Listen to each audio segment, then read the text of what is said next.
조갑제 TV 시청자 여러분 안녕하십니까. 세계사 산책을 한번 해보겠습니다.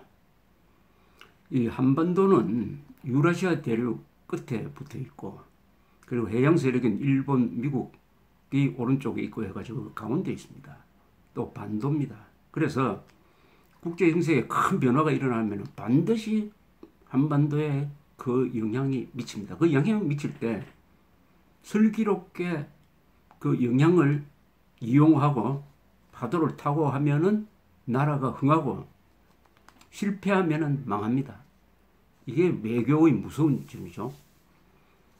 바로 이승만 대통령이 잘한 것이 동서냉전 시대로 이 판이 짜여질 때 우리는 해양 세력 편에 서야 된다, 미국 편에 서야 된다 해가지고 휴전선 남쪽에 대한민국이라는 자유의 방파제를 만들고 자유민주주의 시장경제, 즉 자유진영의 가치관에 입각한 나라를 만든 점이죠. 그때 만약 이승만이 그때 아주 강력했던 남한의 좌익 세력에 넘어갔다라면 우리는 지금 김정은 치하에 살고 있습니다. 그것은 평균 수명 72세란 뜻입니다. 남자 평균 키가 160cm 정도. 지금 남한의 남자 평균 키가 174cm입니다. 자, 그 다음에 우리가 실패한 역사를 보면은 개화기입니다. 개화기 때 이제 서방 세력이 제국주의를 앞세워가지고 동쪽으로 밀려오면서 소위 서세 동점 시대에 중국을 거의 반식민지로 만들고 한반도로 그 물결이 들어올 때 일본은 재빨리 자체적인 근대화 혁명, 민주주의를 통해서 나라를 정비하고 근대 국민국가를 만들었습니다. 그러나 우리는 늦었어요.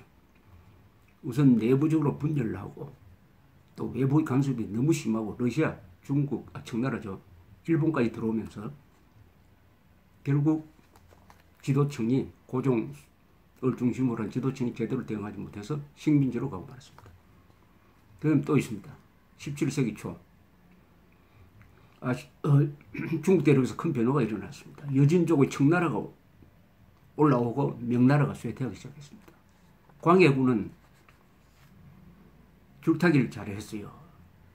청나라와 명나라 사이에서 줄타기 외교를 했는데 그 광해군을 몰아낸 인조 반정 세력, 이 사람들은 광해군이 왜 친명 정책을 쓰지 않느냐, 명나라를 왜 배신하느냐 해가지고 들고 일어나가지고 광해군을 몰아내고 명나라 편으로 다시 갔습니다. 줄을 잘못 쓴 거죠. 그러니까 청이 쳐들어와가지고 병자호론이라는 필요 없는 전쟁을 우리가 불러가지고 수만 명의 한국 처녀들이 붙들려가고 하는 이런 수모를 당했습니다. 이것은 대처를 잘못한 거죠. 국제 변화의 대처를 잘못한 것입니다. 조선조 개국, 그것은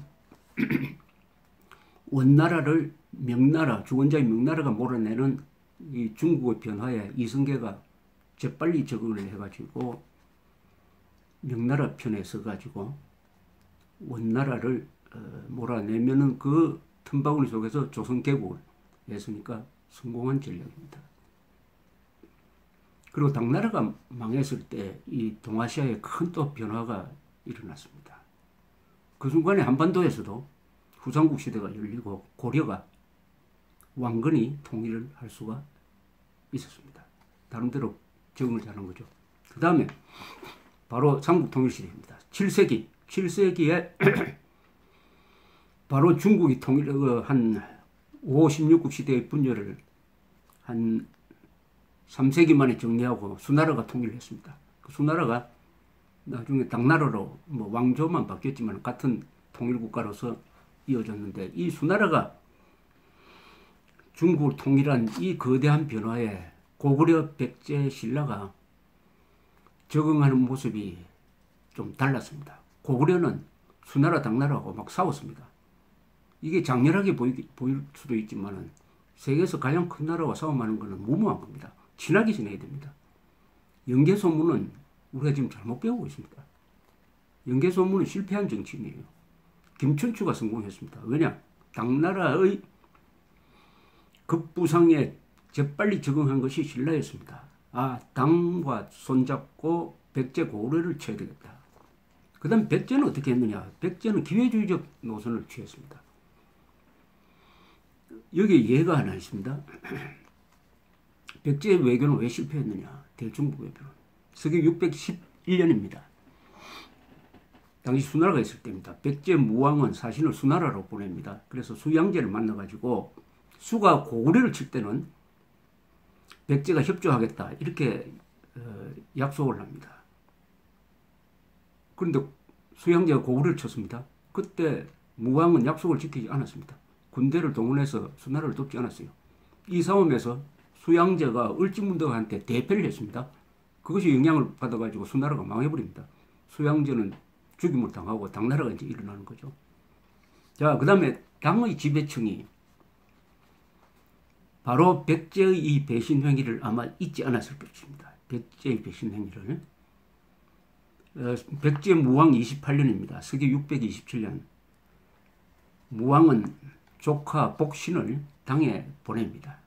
그래서 당과 친해보려고 했더니 당태종이 이때 좀 냉정하게 대합니다. 백제하고 신라하고 자꾸 싸우는데 백제가 신라를 치지 말았으면 좋겠다 이야기합니다. 이때 이미 신라는 당나라에 로비를 하고 있었겠죠. 서기 643년입니다. 당태종이 이제 고구려를 침공합니다. 이에 맞추어 신라가 당의 편에 서가지고 5만 명을 동원해가지고 고구려의 남쪽 수구성을 습격합니다. 이렇게 하는 사이에 백제가 신라를 쳐버려요.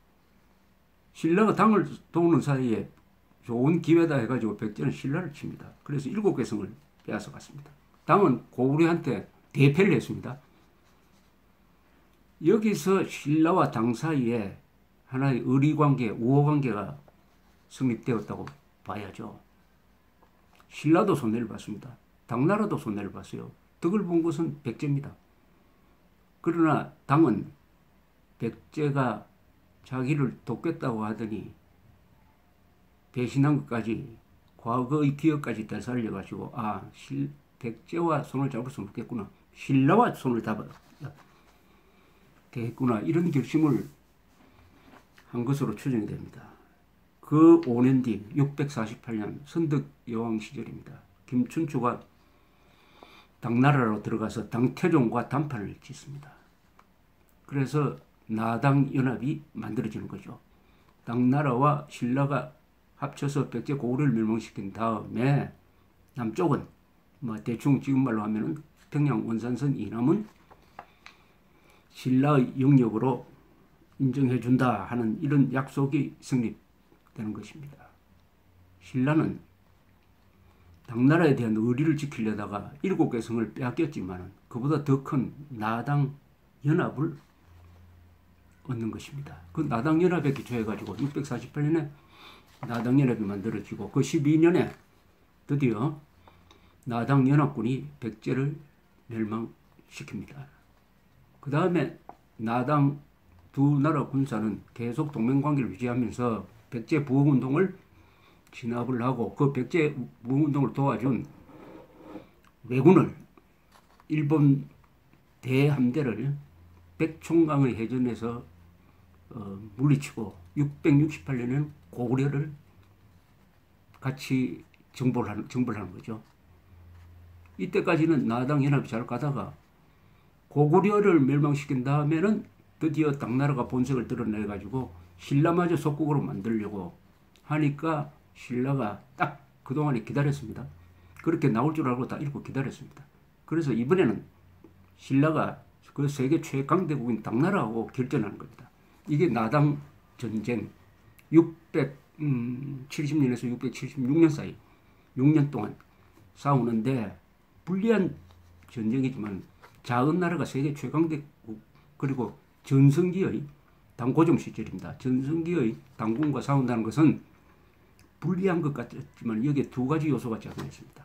전선이 한반도에서 형성되었으니까 당군은 긴 보급로를 갖게 되었습니다. 그러면 불리합니다. 이럴 때 천우신조로 그 당의 서역, 지금 티베트 근방에서 토번이라는 세력이 반란을 일으켜서 서한을 위협하게 되었습니다. 당나라는 양면작전을 펴게 되었어요. 양면작전 중에 둘 중 하나를 포기를 해야 되는데 신라하고는 굳이 싸울 필요가 없겠다. 왜냐?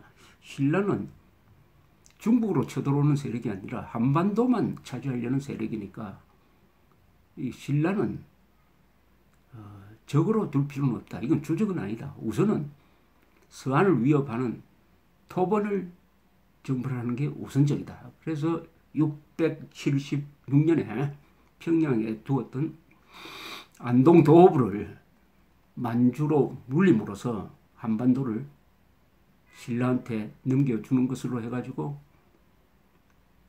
김춘추, 김유신, 문무왕 세 영웅이 주도한 신라의 삼국 통일이 일단락되는 거죠. 이것의 성공은 나당 동맹이었습니다. 그렇다고 신라가 당나라를 무조건 추종한 건 아닙니다. 국익을 딱 앞세워가지고 양보할 때는 양보하고 싸울 때는 싸우는 이런 어마어마한 주체성을 가지고 신라가 삼국통일을 해가지고 한반도를 한민족이 차지했고 그 한민족이 이룩한 민족 통일의 연장서장에서 우리가 같은 말을 쓰게 되고 같은 풍습을 갖게 되고 같은 제도를 1000년 이상 공유하다가 보니까 우리가 남이가 하는 민족주의적 감정이 생기게 되고 그 바탕 위에서 고려, 조선, 지금 대한민국이 있는 것입니다. 나당연합. 그러면은 지금 나당연합에 대응하는 게 바로 한미동맹 아니겠습니까? 한미동맹을 가만 보면은 우리가 덕을 가장 많이 봤습니다. 6.25 때 미군이 참전해가지고 5만 명이 죽고 10만 명이 다쳤어요. 그러나 우리는 또 그게 신라가 당을 도와서 손해를 보았듯이 우리는 미국을 도왔습니다. 미국이 어려울 때. 즉 월남전쟁 때 우리가 연 30만 명을 보내가지고 약 5천 명이 전사를 했습니다. 혈맹관계를 일으켰어요. 그런데 지금 그 한미동맹은 아주 불안합니다. 한국 정부는 한미동맹의 덕만 보려고 하고 미국을 도와줄 생각을 하지 않아요. 이런 동맹은 오래가지 못합니다. 당에 대한 백제의 기회주의, 신라의 의리를 지키고 또는 주체적 대응. 우리는 신라의 길을 갈 것이냐, 백제의 길을 갈 것이냐, 지금 기로에 서 있습니다. 감사합니다.